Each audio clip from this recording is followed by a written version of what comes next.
The news broke online that I was merely one of Damon Maxwell's 38 mistresses, a counterfeit Mrs. Maxwell. I was 8 months pregnant at the time, busy running damage control for Damon after his latest round of leaked bedroom photos with a 22-year-old model. Everyone in the elite East Coast circle called me the most professional PR queen, the ultimate fixer. My husband's scandals would fly, and I would clean up the wreckage without a tremor in my voice or a hitch in my stride. I'd handle hundreds of crises for Damon, sending out countless cease-and-desist letters and hush-money checks to women he'd slept with.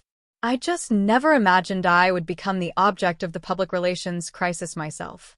When I finally tracked Damon down, he was naked with Sally Bell in the sun-drenched nursery I had spent 3 months designing for our baby. Used condoms littered the plush, pastel rug. Seeing me, the man who is typically too lazy to lift a finger shushed me. "Take it outside, Jules.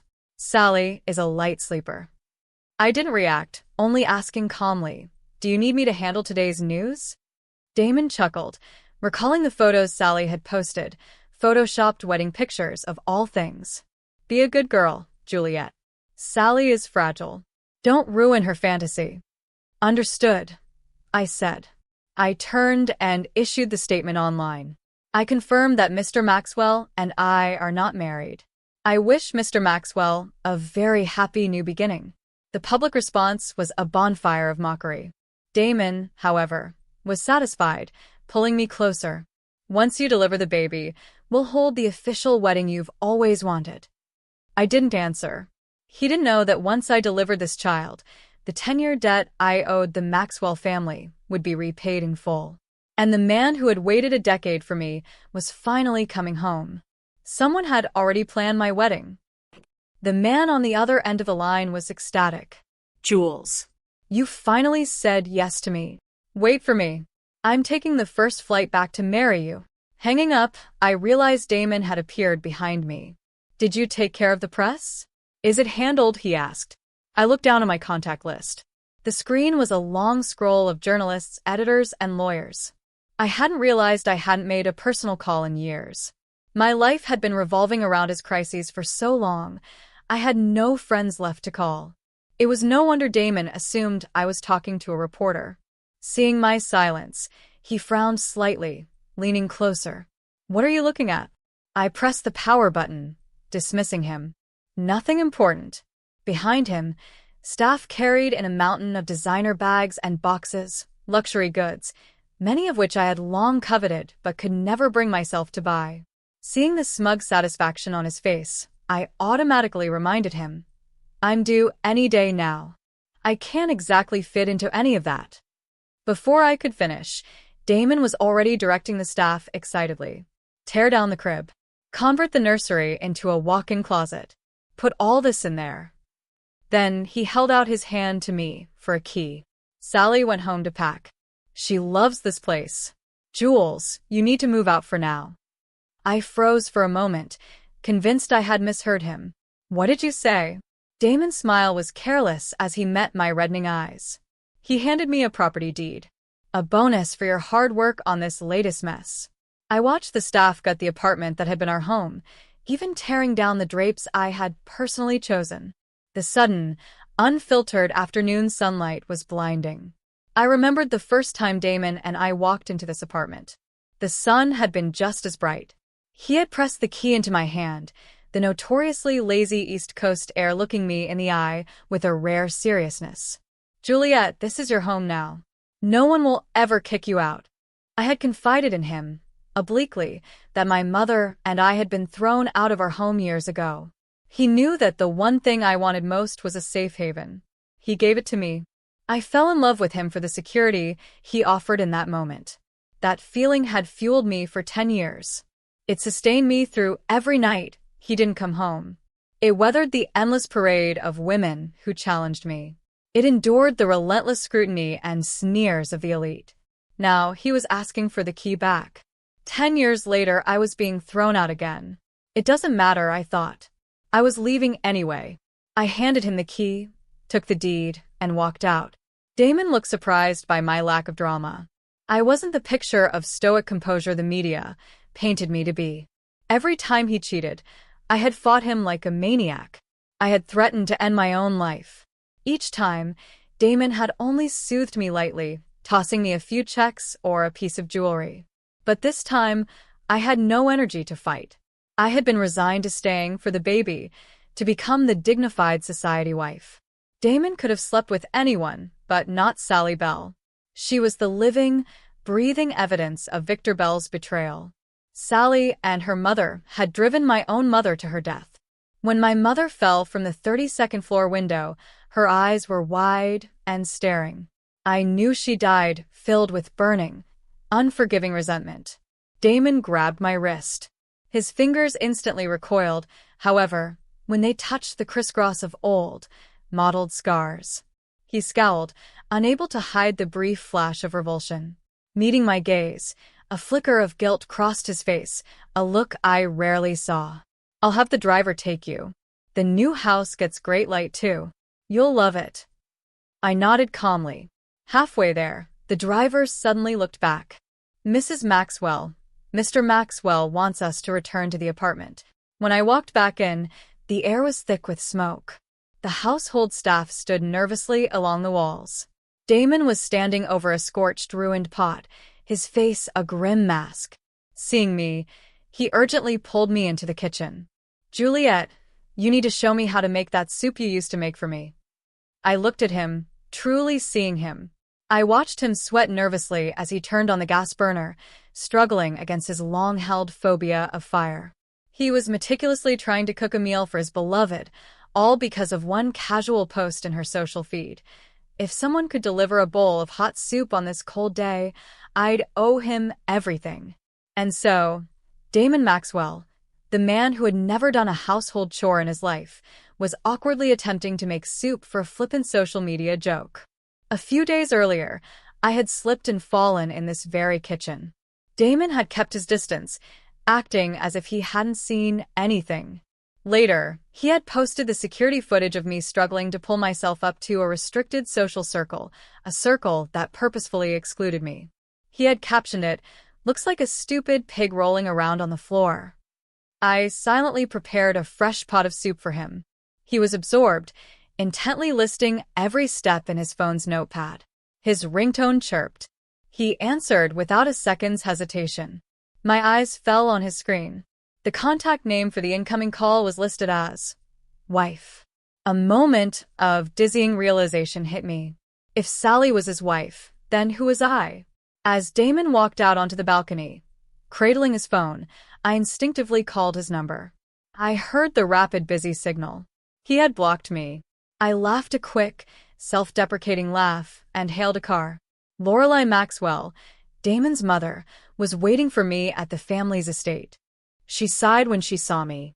"Juliet, you promised you would stay for the baby?" I didn't let her finish. I placed the finalized divorce agreement on the table and looked her in the eye. "Mom, according to our agreement, once I produce an heir for the Maxwell family, the debt for my mother's medical expenses will be nullified. My due date is in 3 days. Let me go after the birth." 10 years ago, I met Damon at a dive bar. He was the reckless heir to an East Coast dynasty. I was a temporary dishwasher in the kitchen. He saw me once and chased me for 18 months.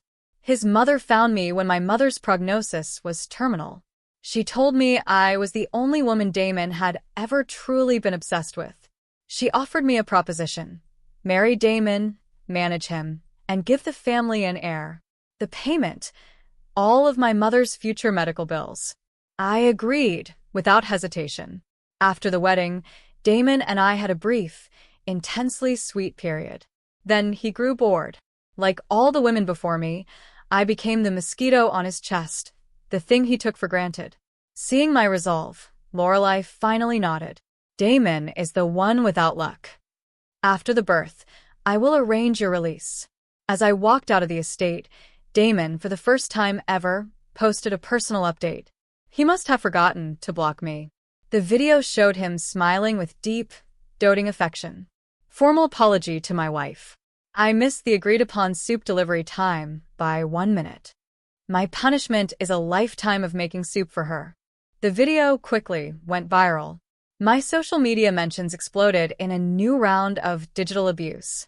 Oh, so she really was the fake Mrs. Maxwell. The untamable Damon never posted sweet stuff like this for her. A mistress being this arrogant? Our Sally must have the patience of a saint. Bitch. How dare you try to take Sally's place as the main squeeze? Why don't you just die? PR queen? Uffed. More like a dirty whore. I closed the app. A text from an unknown number came in. I'm coming to your place tonight. We'll be home late. 10 years married, and this was the first time Damon had proactively messaged me his plans. It was from a burner phone. Was he worried Sally would see it and get upset? I didn't reply. A minute later, the text came again. It's Damon Maxwell. I lowered my eyes and blocked the number. I drove to the old, tiny apartment my mother and I had rented years ago. A notification popped up. That was me. Why aren't you responding? Damon had removed me from his block list. I saw he had changed his profile picture. It was a candid shot of a girl in profile, smiling radiantly in front of a grand manor. The house was the one where I had lived for 18 years. I blocked him again. I lay down on my mother's narrow bed and, for the first time in weeks, slept soundly. I was woken by a loud knocking in the early morning. I opened the door to Damon, who was scowling fiercely, clutching a massive bouquet. Why aren't you answering your texts? He demanded. You didn't have to run away if you didn't want to move. You could have just said so. He handed me the flowers, a gesture of grudging forgiveness. I didn't take them. I looked him in the eye, unable to contain the question. 10 years, Damon. Did you ever realize I'm severely allergic to pollen? The shock on his face quickly morphed into a dark, angry color. He threw the bouquet away in a fit of pique. Juliet Abbott, enough already. I was just fooling around with a minor celebrity. It's not the first time. Why are you so damn dramatic? He glanced dismissively at my large stomach. You don't think having a kid is going to give you leverage over me, do you? He grabbed my arm and pulled me to his car, ignoring my protests. Fine, you don't want to move, I won't force you. Just come home with me. I sat in silence, scrolling through my phone. Sally had updated her social media again. She was sitting inside a heart shaped by a sea of red roses, holding a property deed. The caption, I told him I didn't want someone else's leftovers, so my hubby bought me a gorgeous penthouse with a river view. This silly man even snipped the stamens off all 999 roses because he knows I'm sensitive to pollen. I clutched my chest, trying to suppress the wave of sour despair. My baby, sensing my distress, began to kick violently. Damon saw my troubled expression in the rearview mirror. He slowed the car. What's wrong? I gasped out. Stomach pain. I need to go to the hospital. Damon immediately turned the car toward the nearest emergency room. Then his phone rang. A soft, tearful voice came through the speaker. Damon, darling, my period just started, and my cramps are awful. Could you please come be with me? He slammed on the brakes. The tires screeched a sickening sound. The seatbelt bit painfully into my abdomen. I was drenched in cold sweat. The next second, Damon unlocked my seatbelt. His voice was urgent. The hospital isn't far. Just take a cab from here. Clutching my stomach, I gritted my teeth. Take me first. It won't take long. He cut me off, shoving me out of the car. He sounded impatient. A young girl's pain is real, Jules. She can't handle it. Not like you. The car sped away, tires eating the pavement right next to me, the wind whipping away the end of his sentence. I fumbled for my phone to call 911. I managed to give the address before the pain overwhelmed me, and I passed out. When I woke up, it was the middle of the night. The doctor's expression was grim. A little later, and we would have lost both the mother and the child. The baby is breech.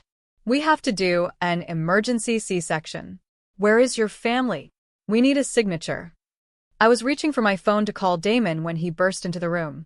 I had rarely seen such a look of naked desperation on his face. He violently yanked me off the bed. I need your help with something. The 4-needle was ripped clean out of my arm. Blood pulsed onto the sheets, but Damon didn't notice. I struggled, fighting the intense pain, but Damon pushed me toward his security detail.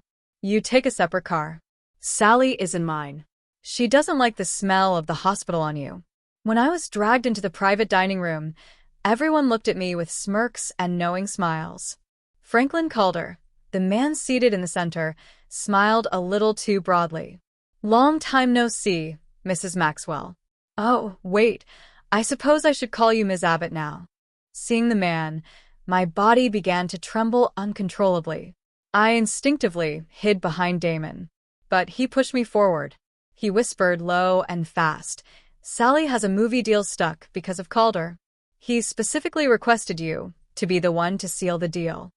Jules, get this for her, and I promise I'll never look at another woman outside again. I stared at him, unable to breathe, barely finding my voice. I whispered, You forgot? He almost sexually assaulted me 10 years ago. Damon dismissed it with a shrug. But he didn't, did he? Before I could react, he had pushed me down into the seat next to Franklin Calder. Calder's greasy eyes roved over me. He offered me a glass of champagne. Since Ms. Abbott is here, would you do me the honor? I refused coldly. I can't drink. I tried to stand up, but Damon's hand clamped down on my arm. Sally leaned into Damon's ear, crying plaintively. If Juliet won't help me, I'll just toast Mr. Calder myself. Damon immediately snatched the glass from her hand. Absolutely not. You're too young to drink. Then, he turned a dark, angry face toward me. I asked the doctor, You can eat anything before delivery. It's just one toast. Stop being a drama queen. At that moment, a deafening ringing filled my ears. When I married him, I was Sally's age. To close a deal or cover a scandal for him, I attended countless parties like this. I went from never drinking to having stomach bleeds. And now, heavily pregnant, he didn't spare a single thought for me. Calder suddenly lunged forward, forcing the bottle into my mouth. Miss Abbott is still so proud. I guess I'll have to feed you myself. I choked, struggling, my eyes locked on Damon. He didn't even look at me. He was calmly and meticulously peeling shrimp for Sally. Bottle after bottle was poured down my throat amidst the drunken laughter of the room. My consciousness flickered, only to be dragged back by the wrenching pain in my abdomen. A hand forcefully grabbed and squeezed my breast. The horror of that terrifying night years ago flashed through my mind. The dark room, the fat man's hands roaming my body. Slap. I instinctively lashed out, striking the man in front of me. The room fell silent. Calder chuckled, holding his cheek. I guess Ms. Abbott isn't interested in this partnership. Sally immediately clung to Damon's arm, whining. Damon, darling, if I lose this movie, the whole industry will laugh at me. Damon finally set down the shrimp shell. He looked at me blankly. Apologized to Calder. When I didn't move, Damon signaled to his bodyguards. Make her kneel and apologize to Mr. Calder. Sally, eager to please, chimed in. I heard Mr. Calder likes to watch animal tricks. Maybe Miss Abbott could crawl around like a dog for him. The men in the room roared with laughter, encouraging her. I looked at Damon, tears streaming down my face. Damon Maxwell, I'm carrying your child. Please, let me go. Perhaps the sheer agony in my eyes stunned him. He froze. I swayed, forced myself up, and staggered toward the door, leaving a trail of bloody footprints. But the moment I reached the doorknob, Sally dramatically chugged a glass of wine, coughing violently. Mr. Calder, don't be mad. I'll drink with you. Damon furiously snatched the glass away. No. You're not drinking. From behind me, his voice, cold and sharp as ice, sliced through the air. Stop. Who said you could leave? He pulled out a familiar jade locket, laying it on the table. Get this deal for Sally, or else. The locket was the last remaining possession my mother had given me before she died. I resigned myself. I sank to my knees and began to crawl around the perimeter of the room. Blood continued to seep out, soaking my pants. They cackled. Look at the dog in heat. She's peeing on the rug. Yeah. She says no, but in the end, she still becomes Calder's bitch. My vision grew hazy, and I could no longer move. The severe abdominal pain was a constant, blinding fire. Franklin Calder walked toward me, smiling, and ordered his men to hoist me up. He addressed the room. "You're all too much. Miss Abbott is pregnant. Don't tease her so badly. I'll take Miss Abbott to the room next door to rest." I fought to keep my eyes open, whispering Damon's name. I saw him embracing Sally, kissing her passionately. I closed my eyes in absolute despair. I used every last ounce of my strength to twist the diamond ring, the one I had worn for 10 years, off my finger. I threw it onto the floor. In the dark room, the greasy man leaned over me. "You little bitch. If Damon Maxwell hadn't had your back all those years ago, I would have had you then. He's done with you now. He just sold you to me." The moment my clothes ripped, the man above me cried out in pain and collapsed. A strong pair of arms lifted me in the darkness. "I'm sorry I was late." The next morning, Damon's hotel room door was kicked open. Lorelai Maxwell walked in, her face etched with a dark fury, clutching an infant. She slapped Damon hard across the face, several times. Woken abruptly, Damon was about to lash out, but he stopped when he saw his mother. "Mom, what's wrong?" Lorelai shoved the baby, purple and lifeless, into his arms. "Look at your child before I take him for cremation." Sally screamed at the sight. Damon stared at the infant, a terrible panic rising in his chest. Just then, news broke that the Maxwell family's illegitimate son, who had been raised abroad, had returned home and announced his engagement. When Damon registered the familiar name in the article, he bolted out the door. He grabbed his bodyguard by the collar, his eyes burning with fury. "Where is my wife? I told you to take her and get lost in the chaos." The bodyguard looked down, guilt written on his face. "I'm sorry, sir." Just as we were about to rush in, Mrs. Maxwell was taken by another group of men. Damon roared, "You pathetic failures. What is the point of you people? Go find her. Bring Juliet Abbott back to me." "No need." Lorelai Maxwell emerged from behind him. Damon looked at his mother in disbelief.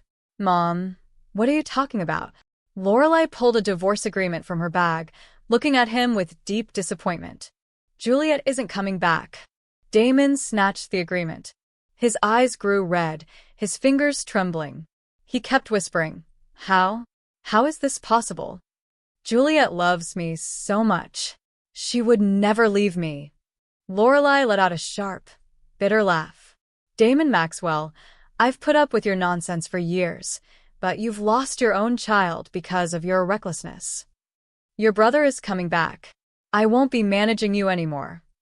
Damon was frantic. "Mom, are you actually going to side with that illegitimate son?" Lorelai, who had started to walk away with the baby, stopped. She turned around, her eyes glistening with tears. She spoke slowly, carefully. "Don't call me Mom. I am not your mother. Your mother is dead. I am your aunt. I only married into the Maxwell family and became a lifelong widow for you.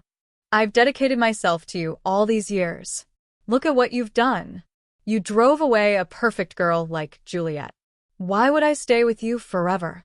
Lorelai suddenly smiled, a complicated expression. She looked at Damon. "I searched for years, and Juliet was the only girl I found who was a suitable match for you. Damon, the Maxwell family cares about legacy and heirs. You won't find another girl like Juliet in a hurry. Your father favors Nick Pierce, and you've been a wastrel for years. Take my advice, make peace with your brother." Damon was furious, screaming at her. "Why should I beg a bastard for mercy? If his mother hadn't seduced my father, my mother wouldn't have died in childbirth and left me." Lorelai shook her head sadly. She wasn't privy to the details of the past, only that woman was the one Damon's father truly loved. She and her sister were merely pawns in an arranged marriage. It wasn't until Lorelai left with the baby that Sally Bell tentatively emerged from the bathroom.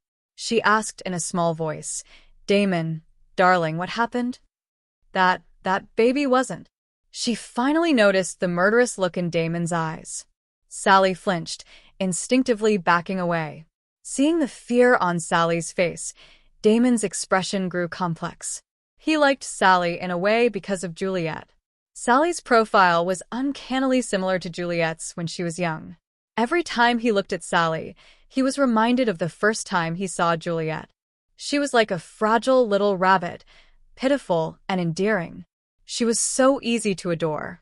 He had pursued Sally the same way he had pursued the young Juliet obsessively, addictively. So, he showered Sally with the same intensity of affection he had once given Juliet. He never realized he only loved the idea of a young, vulnerable Juliet, the one who needed his protection. Later, Juliet had grown into a formidable society wife.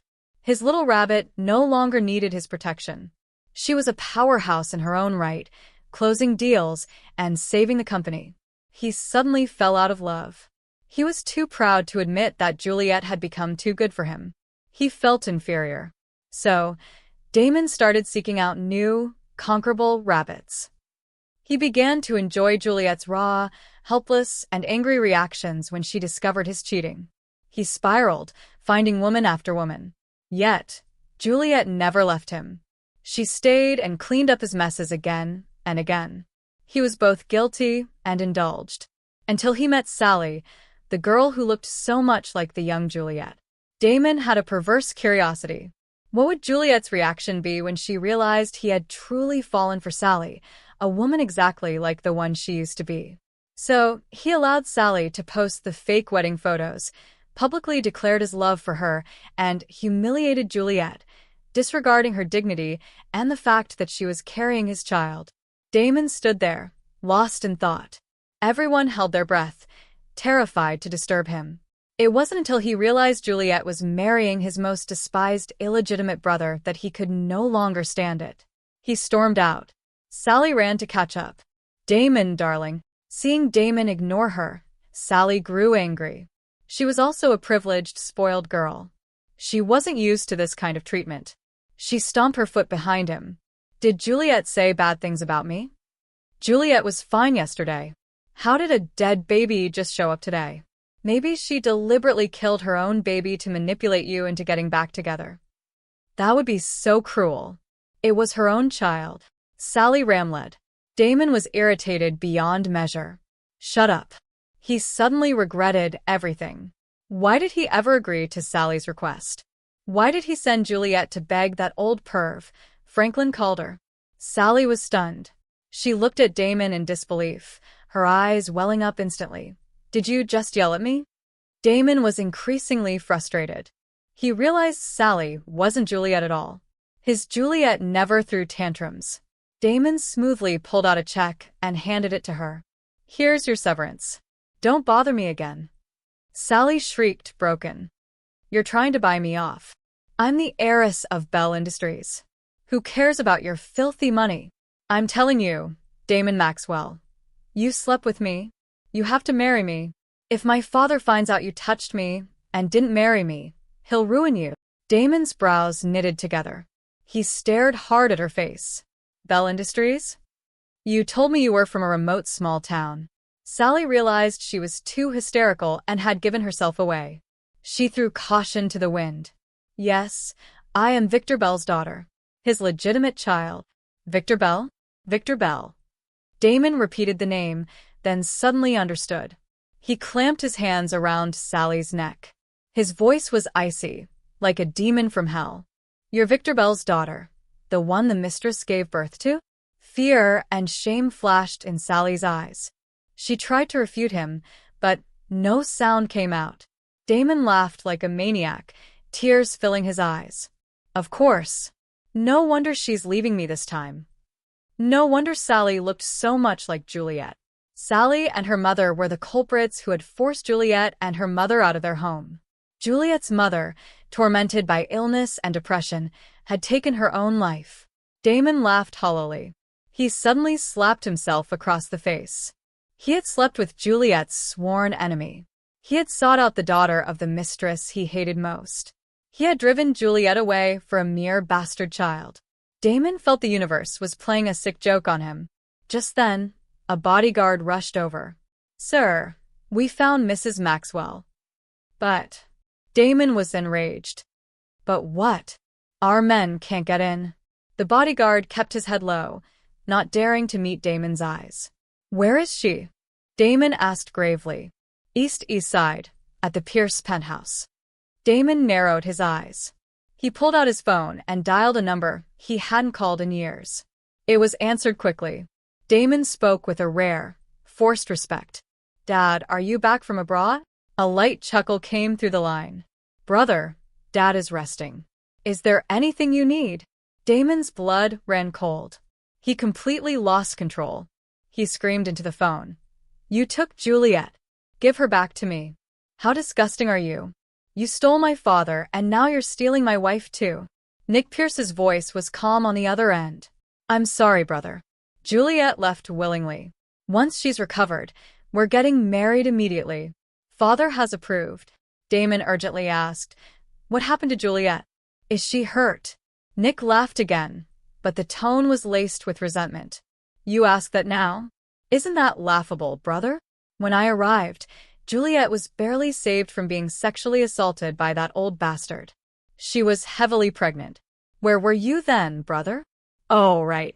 The baby in Juliet's belly has been delivered to your mother. You've seen him, haven't you? Juliet asked me to tell you one thing. By having this child, she has repaid everything she owed the Maxwell family. And you." Nick hung up. Damon remembered the child. He hadn't dared to look. He couldn't bring himself to acknowledge that it was his and Juliet's child. He hesitated but called Lorelei. The line was busy. A moment later, Lorelei sent a text message. The picture was of a small, discreet urn. "I am taking the child to the monastery in Stowe, Vermont, for a spiritual retreat. I will not be returning for 3 years. Damon Maxwell, look after yourself." It was only at that moment that Damon began to realize. In a single night, everything had slipped out of his grasp. His mother, who had always doted on him, was gone. His Juliet was gone. His child was dead. He had nothing left. Damon shook uncontrollably. In the distance, Sally was still shrieking, restrained by the bodyguards. Damon spun around and slapped Sally hard. "This is your fault. Juliet left because of you." Damon threw Sally into the back seat of the car like trash and sped toward the Pierce penthouse. I was lying in the specialized nursing suite Nick had custom built for me. Nick was carefully feeding me broth. "Juliet, how are you feeling?" I looked at him. "Thank you for saving me." Nick scratched his head, slightly embarrassed. "You are my fiancé." Don't talk like that. "Don't worry, we've sent that bastard, Franklin Calder, to the police. I've ensured he won't get out easily." I nodded silently. My thoughts were scattered. The baby was gone. I hadn't fully processed it yet. Images from the night before flashed in my mind. Being forced to drink, the humiliation, the taunts. Damon's total indifference. I managed a faint, grim smile. It was better the child hadn't survived. A man like him did not deserve to be a father. I looked at Nick. "Did you look at the secure drive?" That drive contained a decade's worth of networking, collected evidence, and proof of Victor Bell's corruption. 10 years. I could finally avenge my mother. Nick nodded seriously. "I had our best lawyers review it. The evidence is more than enough to completely ruin him." Getting the answer I wanted, I couldn't help but smile. "Nick, please take me to see my mother." I hadn't spoken to her in 6 months. Nick bundled me completely in blankets and coats before pushing me out the door. Just as we were leaving, we heard a commotion outside the penthouse. Screaming and male shouting blended into a sharp, grating noise. I frowned instinctively. As Nick was asking what was happening, the man in question burst through. "Juliet." Hearing the familiar voice, I looked up. My eyes were flat, devoid of emotion. "Mr. Maxwell." The sight of me seemed to pierce Damon. "Juliet, I know I messed up. Can you please come back to me?" It was rare to see him so desperate. I looked at him for a few extra moments, morbidly fascinated. Then I turned my head away, speaking dispassionately. "I'm sure your mother gave you the divorce agreement. We are done." Damon half knelt before me, his face a mask of pleading. "Juliet, I know you're punishing me. I swear I will never stray again. Give me another chance, please." I even brought Sally. I brought her to apologize. I didn't know she was the mistress's daughter you talked about. I'm sorry, Juliet. If I had known, I would never have touched her. I looked at the man, narrowing my eyes. I gestured for him to come closer. Damon was ecstatic, rushing to my side. My voice was hoarse as I spoke, slowly and deliberately. Damon Maxwell, I don't want you. You've slept with too many women. You're dirty. Damon froze. I looked at Nick, who understood, and began to push my chair toward the elevator. Sally saw me and started screaming obscenities. Juliet Abbott, how are you still alive? If it weren't for you and your mother, I wouldn't have been called the illegitimate daughter. The moment I realized her father was also mine, I swore I'd take everything from you. Now Damon is mine, too. I looked at her, my expression blank, a small curve on my lips. He's a worn-out toy, Sally. Enjoy the scraps. Victor Bell was about to fall. The mother and daughter, who had worked so hard to achieve everything, would soon lose it all. The thought made me even more eager to go to my mother's grave and share the good news. Before we left, Sally was forcefully removed. Damon was invited into his father's study. Nick spoke up behind me, sounding a little jealous. Juliet, I was the one who met you first, you know. I paused and turned to look at him. He met my gaze, his handsome face filled with tenderness. He smiled, remembering. In the bookstore. You definitely don't remember. You were wearing an apron, secretly reading in the corner during a slow shift. You were completely lost in the book. The book I wanted was sold out. You offered me yours. Your name was on the title page, and it had a bookmark you made yourself. I've kept it all these years. Then, my father and I left for work abroad. I planned to find you when I came back, but when I returned, you were already... He didn't finish the sentence. I didn't press him. Later, my mother's illness worsened. I had to withdraw from school. I worked 2 jobs to pay for her care. I met Damon when I was working at the bar. I stayed at my mother's grave for a long time. Nick finally reminded me we should head back when darkness fell. The moment we stepped back in, we saw Damon sitting on the sofa, utterly broken. He opened and closed his mouth when he saw me. His eyes were frighteningly bloodshot. As I was about to leave, he whispered from behind me, Juliet, Father told me that the men in our family are born infertile. You are the wife my mother specifically sought out for me. To find each other in this huge world is a tremendous fate, and to have a woman who can give me a child, that kind of connection, is 1 in a billion. Our child is dead. I may never have another child again. He had finally understood everything, why his mother had spoken those cryptic words, and why his father had agreed to my marriage to Nick. He would likely be stripped of his heir status. I didn't answer. Nick pushed me into the suite. As the door was closing, Damon called out behind me, Juliet, is there really no chance for us? I quietly answered, no. A sound of choked weeping came from the hall. 3 months later, I had fully recovered. Victor Bell was arrested. Sally and her mother, realizing their imminent ruin, tried to flee. Victor Bell, in a complete mental breakdown, locked them in the basement and starved them to death. He wrote me many letters from prison begging to see me. My reply was 2 words, deserved it. On the day of my wedding to Nick Pierce, Damon Maxwell was stumbling around, roaring drunk. He was the laughingstock of the entire elite crowd. He didn't object, only repeatedly touching the ring he held in his hand. I recognized it. It was the one I had thrown on the floor that night. We didn't exchange a single word. We would never cross paths again. He was soon sent abroad by his father. Nick was given full control of the conglomerate. His father couldn't allow Damon to remain a threat to Nick. I was once again Mrs. Maxwell. But I no longer had to chase after my husband, cleaning up his perpetual messes. Soon after, I became pregnant again. Damon Maxwell died unexpectedly during a party, an accident caused by acute alcohol poisoning. When I heard the news, I said nothing. I only asked Nick to send a single wreath to his funeral. It was a final, complete farewell to those 10 years. And